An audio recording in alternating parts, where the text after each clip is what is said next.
ഒന്ന്, ഞാൻ മനസ്സിലാക്കിയുള്ള ചില സത്യങ്ങളാണ്. ഇതിനെക്കുറിച്ച് ഗവേഷണം നടത്തണം. പശുവിന്റെ കൊമ്പുകൾക്ക് ഒരു പ്രത്യേകത ഉണ്ട്. പശുവിന്റെ നാടൻ പശുക്കളുടെ കൊമ്പുകൾ അതിനേറ്റവും കൂടുതൽ ഈ റേഡിയോ ആക്ടിവിറ്റി അബ്സോർബ് ചെയ്യാനുള്ള ഒരു കഴിവുണ്ട്. വേണമെങ്കിൽ നമുക്കൊരു റിസർച്ച് നടത്താം. അതായത് ഒരു FM റേഡിയോ ഓൺ ആക്കിയിട്ട് പശുവിന്റെ കൊമ്പിന്റെ ഇടയിൽ വെച്ച് കഴിഞ്ഞാൽ പ്രോഗ്രാം നിങ്ങൾ കേൾക്കില്ല, വെറും എന്നുള്ള ഒരു ശബ്ദം മാത്രമേ കേൾക്കുള്ളൂ. പശുവിന്റെ ചാണകം, ഈ ചാണകത്തെ ഒരു വിലയില്ലാത്ത സാധനമായിട്ടാണ് ഇപ്പൊ സർക്കാർ കാണുന്നത്. എന്നാൽ ഇന്ന് നമുക്ക് അറ്റോമിക് പവർ സ്റ്റേഷനിലേക്ക് വേണ്ടുന്ന പ്ലൂട്ടോണിയം, എനിക്കറിയാം ഏറ്റവും പവർഫുൾ ഈ ആറ്റങ്ങളെ വിഘടിപ്പിക്കാൻ വേണ്ടുന്ന സാധനമാണത്. ഇത് ചാണകത്തിലുണ്ട് എന്നാ പറയണത്.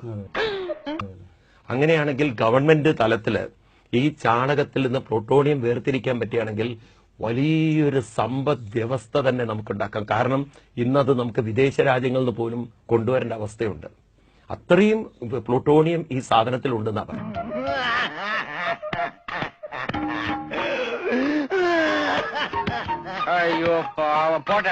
ഗോമൂത്രത്തെ കുറിച്ച് അങ്ങ് കേട്ടിട്ടുണ്ടാവും.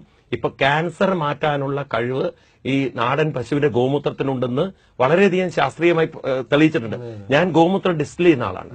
അതിന്റെ അകത്ത് തുളസിയും അതുപോലുള്ള മരുന്നൊക്കെ ചേർത്തിട്ട് എത്രയോ ആളുകളുടെ ഷുഗർ, ഈവൻ എനിക്ക് ആസ്മയുടെ പ്രോബ്ലം ഉണ്ടായിരുന്നു, ഞാനത് ഞങ്ങളുടെ ആശ്രമത്തിൽ ഉണ്ടാക്കി ഞാനത് കഴിച്ച് എന്റെ ആസ്മ ഞാൻ മാറ്റിയെടുത്തിട്ടുണ്ട്. ഒരു അലോപ്പതി മരുന്നില്ല. അത് ഭയങ്കരം തന്നെ.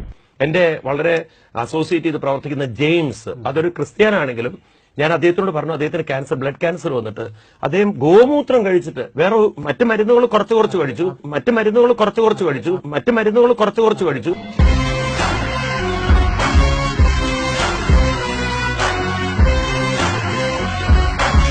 പക്ഷെ ബേസിക്കലി ഗോമൂത്രം കഴിച്ചാൽ അദ്ദേഹം, ഇതൊക്കെ എനിക്ക് അതോറിറ്റിയായിട്ട് പറയാൻ പറ്റും. അത്രയും ശ്രേഷ്ഠമായ ഒരു സാധനം. സൈക്കോസിന്റെ പല അവസ്ഥാന്തരങ്ങളും കേട്ടിട്ടുണ്ട്, പക്ഷെ ഇത്ര ഭയാനകമായ ഒരു പ്രശ്നം ഇത് ആദ്യ